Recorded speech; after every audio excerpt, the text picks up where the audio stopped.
И клучното прашање кое вечерва и тука си го поставуваме почитувани гледачи не е дали имаме право да бидеме наследници на Александар Македонски, бидејќи тоа право без малку никој не може да ни го одземи. Апсолутно имаме право на тоа. Туку зашто правиме карикатура од целиот тој процес? Таа генеза никој не е негира. Ние не смееме. Ние наместо да влеземе во генезата и да истражуваме генезата, ние се обидуваме да го смениме идентитетот. И тоа е клучниот проблем. Ако е така како што видите вие, тоа е страшно. За мене, повторувам, клучното прашање, не можете вие да негирате дека некогаш сте биле со помлад и со постар идентитет, но ништо тој идентитет во моментот не ви значи. Што ми значи мене? Ај сега да разговараме отворено, 44 години имам, немам коса. Што ако се вратам ја на мојот антички идентитет кога имав бујна коса? Што ќе добијам со тоа денес? Да се разбереме. Јас сум истиот, но јас сум еволуиран и јас така гледам на тие работи.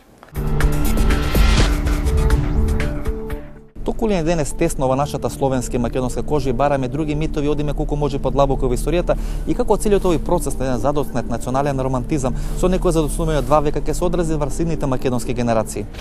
Како вие го доживувате Александар? Што мислите или како просечниот македонец го доживува денес Александар? Како да речеме би му рекол на некој ваш студент, како би го насликал веројатно некој 3,5 метри висок, моќен, силен, снажен кој ги решава проблемите и така натаму? Знаете како Тоа е митот што се прави. Да, прашање, ја мислам дека прашањето е врзано со тоа каков е вашиот живот. Ако вашиот живот е несреќен, мал, згужван, без перспективи и така натаму, ви имате потреба за митска фигура. Значи имате потреба за некој што ќе се појави непобедлив, голем, моќен, што во цел свет го освоил и така натаму, што има сила, енергија, што е се обратно од вашиот собствен живот сегашен, да. Господин Егилевски, зошто денес правиме токму карикатура од нашето македонство? Кој не е спорно, меѓутоа ние го карикатизираме. Па, ова е комплексно прашање. Една од причините е што еден значаен дел од македонскиот естаблишмент, да речеме елита, мада не е елита по ништо, не ја одговара брзо фаќање приклучок, ниту кон регионалниве, да речам, реинтеграции, ниту па кон некои европски, да речам, уште поголеми. И копаме колку може подлабоко во минатото. Да. Барајќи чист еден субстракт, кој што тешко ќе може да се спори. А ако ни користи по успорот со Грци, уште подобро. Мислам дека е тоа делумно дигање рачна, делумно шлајфање во таа кал. Како викат американците, кога влезеш во кал, немој газ да додаваш, бидејќи калта на тебе ќе заврши. Ние, како сме влезени во калта, уште поише газ додаваме.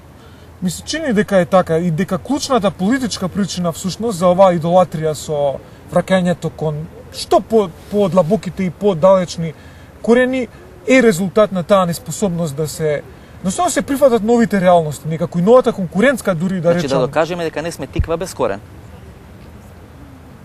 Всушност, при тоа не правејќи разлика помеѓу културното наследство, кое навистина е богато на овие простори, бидејќи кај да копни човек ќе најде нешто од тоа културно наследство. Несомнено. И не правејќи разлика помеѓу тоа културно наследство и идентитетот на современиот македонец, кој е дефинитивно можеби повеќе словенски од 50% обоен. И ние не ги правиме токму тие две разлики. Никој не спори дека ние сме можеби во одредена гранка наследница на Александар Македонски. Кој го спори? Треба да е будала човек да каже дека тоа не е така. Абсолютно. Проблемот е што ние тоа сакаме да го субституираме и да го замениме словенскиот идентитет, што исто така многу глупо. Да.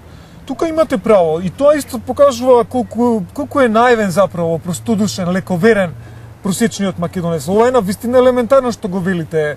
Разликата помеѓу идентитет и помеѓу културното наследство на почвата. Тоа не е твое, овде имало секакви, мислам, не е само твое.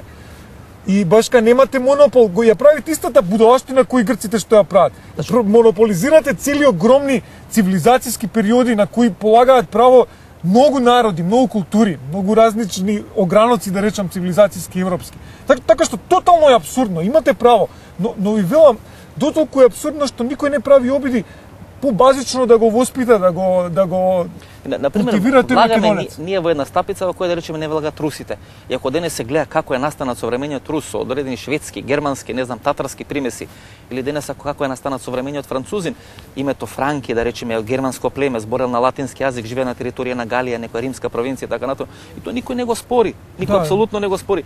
Ние го спориме тоа како сме дошли до Македонец. Не знам, Александар Редонен во Пела, тој е во Грција, името Македонија именува држава, а е умре некаде во Средна Азија, во Вавилон и така натаму. И како ќе оделиме Александар? Двете раце ќе се наши, нозете се ќе се на грците, не знам, срцето ќе на како ќе се дели тоа? Европскиве нации се многу постари од македонската, неспоредливо, И знаете, дури и таму имате многу мешање, многу интерферирање, имате заеднички митови, заеднички лози, кралски, витешки, благороднички. Британската кралска лоза има германско потекло на крајот на кришата. Митови заеднички. Тоа не им пречи да се бастион на британското. Да, апсолутно. Дури се свесни за тоа и ви велам, они црпат од таму нови енергии. Меѓу другото, европската идеја е производ на тие енергии, на тие интерферирања, спојувања, мешања во минатото. За жал не ни доаѓа памет, не го чувствуваме пулсот на времето, не сме добри антени да може да имаме корени, немаме антени. И ние происел 15 години од најголеми југославени стануваме најголеми антички македонци. Само 15 години, не се случува во 50, веројатно сега е преферментирана целата работа, е прегусто, презбиено целото ова. Што се случува за да може и затоа веројатно така драматично го сваќаме. Затоа се случува од крајност во крајност додиме. Крајностите се знак на афект, а не на промислена и рационална, како се вика, некој пристап кон нештото. Вие одеднаш станувате нешто, затоа што само на тој начин афектот ви го дозволува тоа, вие можете да станете нешто друго. Тешко е да се биде словен, тешко е да се биде македонец, но тоа сме. Посебно денес, кога сме во ваква ситуација, тешко е. Ја дури мислам дека дел од сите овие случувања со Европската унија или невлегувањето или тој притисок околу името на одреден начин придонесоа кон целото ова наше бегање во минатото и во историјата, дека ако ги делиме на некој начин одговорностите, дел е наша, поголемиот дел е наш, бидејќи ние не успеаме да ги решиме проблемите и бегаме во минатото, меѓутоа сепак сме на некој начин притиснати до зид. Сме притиснати до зид и бегаме сега во таа крајност да таму бараме идентитет. Имам чувство дека ние театорот го излековме на улица. И веќе театорот не е во театарски сали, тој на улица, бидејќи ова што се случува денес на улица, тоа е не само врвна режија, тука е врвен театар кој ни се случува, фарсичен, трагичен. Не знам кога ќе заврши, меѓутоа во моментот поприлично фарсичен и поприлично еуфоричен. Видете, уште не сме излезени на улица, тој дел уште го нема, тој дел ќе настапи оваа година сигурно заради економската ситуација, заради други работи. А она што е заради избориве, а оној дел што е сега, тоа е дека нашиот најголем продуцент на телевизиски активности е владата, уствари, не? Владата всушност функционира како политички Холивуд. Па, тоа е ваш израз, а мислам дека е реалноста наша и нивна е различна. Ова беше емисијата во Центар, јас сум Васко Ефтов. Вечера, почитувани гледачи, можете да проследите нашето телевизиско досие. Зошто и дали треба да се стравиме дека сме словени и зошто и дали треба да се гордееме дека сме антички македонци. Се гледаме идниот петок во истото ова време. Пријатно вечер, Македонија, каде и да си.